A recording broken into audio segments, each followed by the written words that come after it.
ధన్యవాదాలు అధ్యక్ష. పెద్దలు విభజనలో బీజేపీ పాత్ర గురించి కూడా మాట్లాడటం జరిగింది. అక్కడి నుంచి కూడా మాట్లాడవలసిన అవసరం ఉంది. భారతీయ జనతా పార్టీ మొదటి నుంచి కూడా రాష్ట్ర విభజన ద్వారా మాత్రమే ఆంధ్రప్రదేశ్ అభివృద్ధి చెందుద్ది అని విశ్వాసంతో ఉన్న పార్టీ. దీనికి అనుకూలంగానే మేము ఆ రోజు మాట్లాడాం. ఈరోజు ఆ దిశగానే అభివృద్ధిని మన కళ్ళెదురుగుండా కనబడుతున్న విషయం. ఆంధ్రప్రదేశ్ విభజన ద్వారా మాత్రమే సాధ్యమైందనే విషయాన్ని మనందరం కూడా అంగీకరించవలసిన అవసరం ఉంది. అలాగే ఏదైతే యూనిటీ ఆఫ్ స్టాచ్యూగా సర్దార్ వల్లభాయ్ పటేల్ విగ్రహాన్ని గుజరాత్లో నిర్మాణం చేస్తే పెద్దలు ఎన్నో ఎడ్యుకేషనల్ ఇన్స్టిట్యూట్స్ని వేలాది మంది విద్యార్థుల్ని ప్రపంచం అంతా పంపిన పెద్దలు పల్లి రఘునాథ్ రెడ్డి గారు ఈ విషయంలో 3,000 కోట్ల రూపాయలు కేంద్రం ఇచ్చింది అనేది ఆయన్ని సవరించుకోవాల్సిన అవసరం ఉంది. 299 కోట్ల రూపాయలు మాత్రమే కేంద్రం ఇచ్చింది.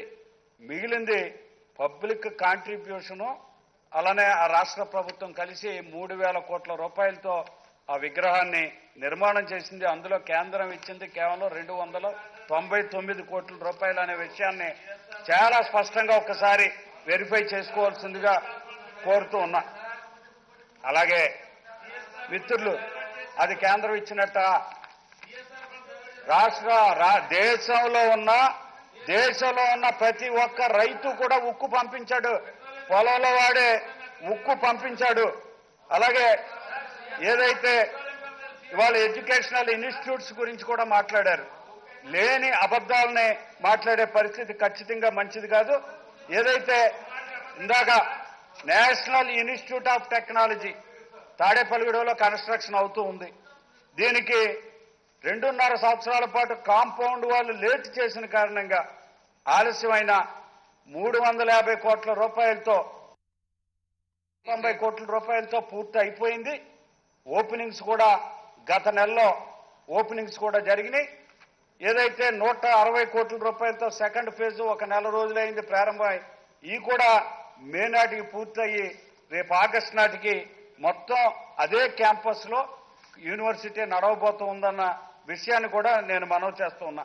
అయితే ఇది ఇంత కాలయాపన జరగటానికి కూడా ప్రధానమైన కారణం ఏదైతే భూమి పొజిషన్ ఇచ్చి కాంపౌండ్ వాళ్ళు, ఆ కాంపౌండ్ వాళ్ళ కన్స్ట్రక్షన్ ఏదైతే ఉందో తాత్కాలిక సెక్రటేరియట్ ఏదైతే ఉందో 9 నెలల్లో కట్టిన ఇదే రాష్ట్ర ప్రభుత్వం 2.5 సంవత్సరాల్లో కాంపౌండ్ వాళ్ళు కట్టలేకపోయిందనే విషయాన్ని, వాస్తవాన్ని కూడా గమనించవలసిన అవసరం ఉందనే విషయాన్ని కూడా నేను మీ ద్వారా మనవి చేస్తూ ఉన్నా.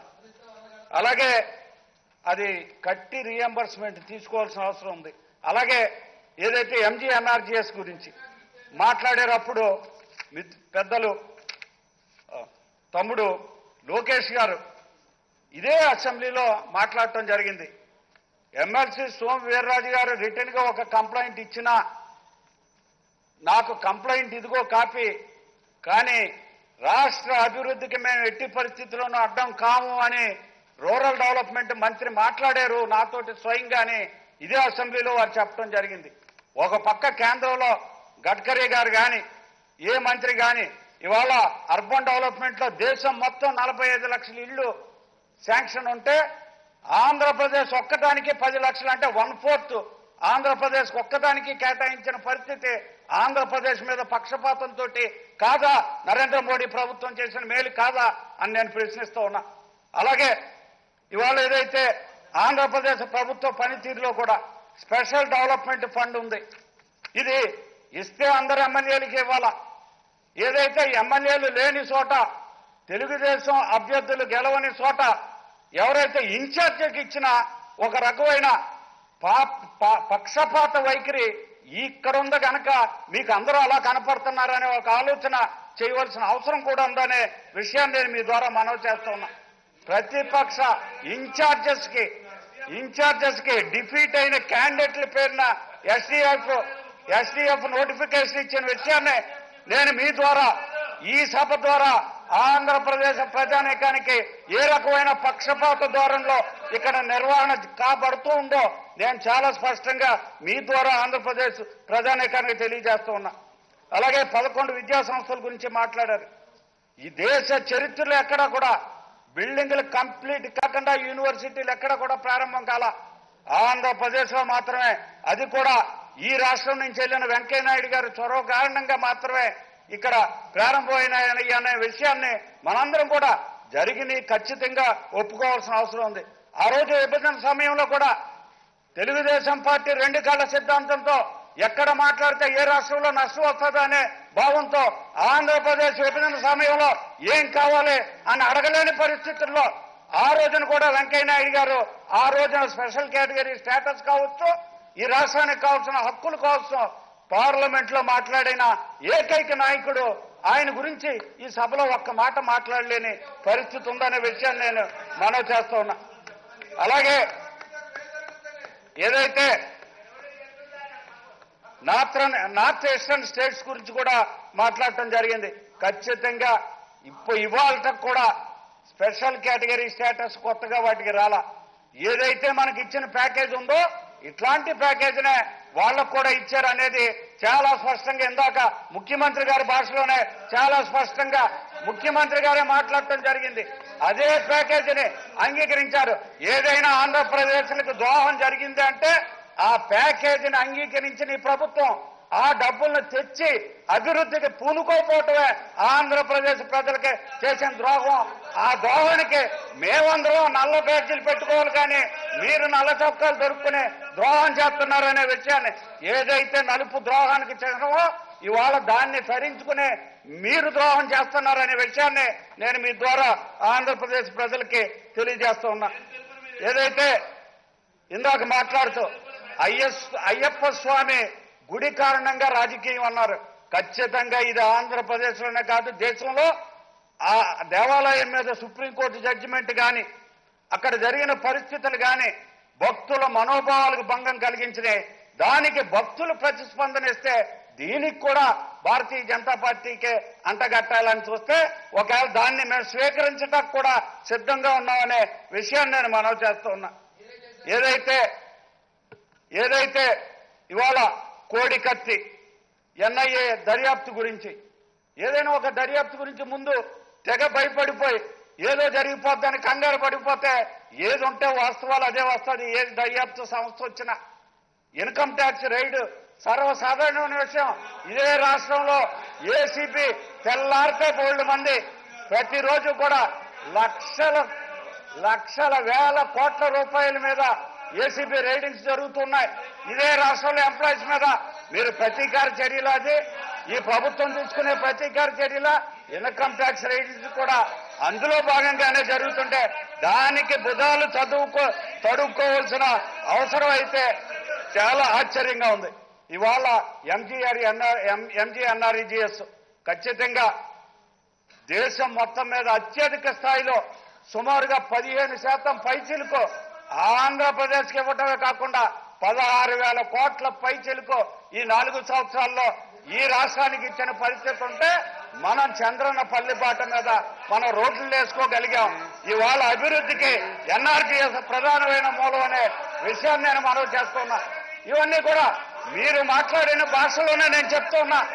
ఏదైతే అభివృద్ధి కోసం స్పీకర్ సార్, ఏదైతే మీ ద్వారా ఆంధ్రప్రదేశ్ ప్రజానీకాన్ని తెలియజేస్తున్నా, ఒకవేళ బీజేపీ ఎమ్మెల్సీ అభ్యంతరం చెప్పినా, బీజేపీ నాయకుడు అభ్యంతరం చెప్పినా, ఎక్కడైతే పని జరుగుతుందో అక్కడికి నిధులు ఇవ్వటానికి కేంద్ర ప్రభుత్వం ఎంత నిష్పక్షపాతంగా పనిచేస్తుందో లోకేష్ బాబు గారు ఈ అసెంబ్లీలో చెప్పిన భాష ద్వారానే మనం అర్థం చేసుకోవచ్చు అనే విషయాన్ని నేను మనవి చేస్తూ, అలాగే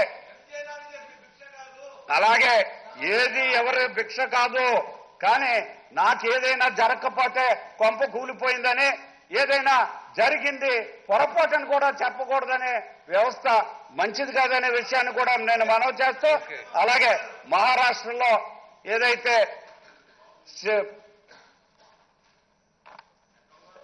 విగ్రహం ఏమవుతుంది, శివాజీ ఛత్రపతి శివాజీ విగ్రహం అసలు దానికి ఇంతవరకు కేంద్రం నుంచి ఒక్క రూపాయి కూడా నిధులు మంజూరు కాల.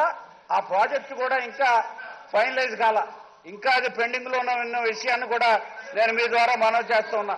దానికి 4,000 కోట్లు ఇచ్చినట్టు కూడా పెద్దలు చెప్తుంటే అది ఆశ్చర్యాన్ని కలిగిస్తూ ఉంది. అలాగే ఏదైతే పోలవరం ప్రాజెక్టు విషయంలో కానీ, నార్త్ ఈస్టర్న్ స్టేట్ల విషయంలో కానీ ఏదైనా అకౌంట్స్ సంబంధించి డిపిఆర్ఏ సంబంధించి ఈ అధికారులకి అధికారులకి మధ్యన జరిగే ఏదైనా ఈ డిస్కషన్స్ లో కూడా మోడీ గారు డైరెక్ట్ గా అక్కడ కూర్చున్నట్టు ఆయన వచ్చి ఏదో ఆపుతున్నట్టు మాట్లాడటం అనేది సరైన విధానం కాదు. గడ్కరీ గారు గత నెలలో ఆంధ్రప్రదేశ్కి వచ్చిన సందర్భంలో ఆయన బహిరంగ ఛాలెంజ్ ను కూడా ఇచ్చడం జరిగింది. 10 లక్షల కోట్ల రూపాయలు నాకు సంబంధించిన మంత్రిత్వ శాఖలన్నింటి ద్వారా ఆంధ్రప్రదేశ్ కు వెచ్చిస్తున్న పరిస్థితి ఉంది. ఇది కాదంటే మీరు నా దగ్గరికి నాతో మాట్లాడండి అని చాలా స్పష్టంగా చెప్పడం జరిగింది. కానీ జరిగిన దాన్ని అభివృద్ధిని దీనన్నీ మాని ఏదైతే స్పెషల్ కేటగిరీ స్టేటస్ కి ఇబ్బంది ఉన్న పరిస్థితుల్లో దానికి సమానమైన ఆర్థిక ప్యాకేజ్ ఇవ్వటం, దాన్ని ఇదే అసెంబ్లీ సాగించిన పరిస్థితి కూడా ఉంది. ఏదైతే ఇప్పటికైనా ఏ రకంగా డబ్బు తేవాలా, ఏ రకంగా అభివృద్ధి చేయాలా, అభివృద్ధికి భారతీయ జనతా పార్టీ ఆటంకం కాదనేది మా మంత్రులు, కేంద్రంలో మంత్రులందరి యొక్క బిహేవియర్, వాళ్ళు ఇచ్చే నిధులు చాలా స్పష్టంగా తెలుస్తున్నాయి. నిన్న కాక మొన్న 900 కోట్ల రూపాయలు ఏదైతే వెనుకబడిన ప్రాంతాల అభివృద్ధి నిధులను ఆంధ్రప్రదేశ్ కి 900 కోట్ల రూపాయలు మంజూరైనట్టుగా నిన్న కాక మొన్న చూడటం జరిగింది. ఇలా గమనించినప్పుడు చాలా నిష్పక్షపాతంగా కేంద్రం ఇస్తుంటే ఏదైనా పక్షపాత వైఖరి ఏదైనా ఉంటే మన రాష్ట్రంలో ఈ స్పెషల్ డెవలప్మెంట్ ఫండ్ అసెంబ్లీకి ఏదైతే ఎమ్మెల్యేలకు ఇవ్వకుండా డిఫీటెడ్ ఎమ్మెల్యేల పేరున జీవోలు ఇచ్చిన పరిస్థితి ఉందో ఇది చాలా స్పష్టంగా పక్షపాత వైఖరిని చూపిస్తూ ఉంది. మీకున్న పక్షపాత వైఖరి వాళ్ళకు కూడా ఉంటుందనే ఒక అవగాహన లోపం కారణంగా మాత్రమే ఈ రకమైన ఆలోచన ఉందనే విషయాన్ని నేను మీ ద్వారా ఆంధ్రప్రదేశ్ ప్రజానీకానికి సోదర సభ్యులకి కూడా తెలియజేస్తా ఉన్నా. తప్పనిసరిగా ఈ ఆంధ్రప్రదేశ్ అభివృద్ధికి భారతీయ జనతా పార్టీ ప్రభుత్వం కట్టుబడి ఉంది. దానికి అనుకూలంగా అన్ని రకాల చర్యలు తప్పనిసరిగా తీసుకుంటూ ఉంది. అలాగే మేము కూడా ఈ ఆంధ్రప్రదేశ్ లో పుట్టారా మీకు రోషం లేదా? ఖచ్చితంగా రోషం ఉంది. కానీ రాజకీయ రోషం కాకుండా మాకు నిజమైన రోషం ఉంది. ఈ రాష్ట్రం అభివృద్ధి చెందాలా, ఈ దేశం అభివృద్ధి చెందాలా, ఈ దేశంలో నేను కూడా ఒక భాగం అనే ఆలోచనే తప్ప ఈ దేశానికి నేను అతీతుడిని అనే ఆలోచన మాకు లేదు.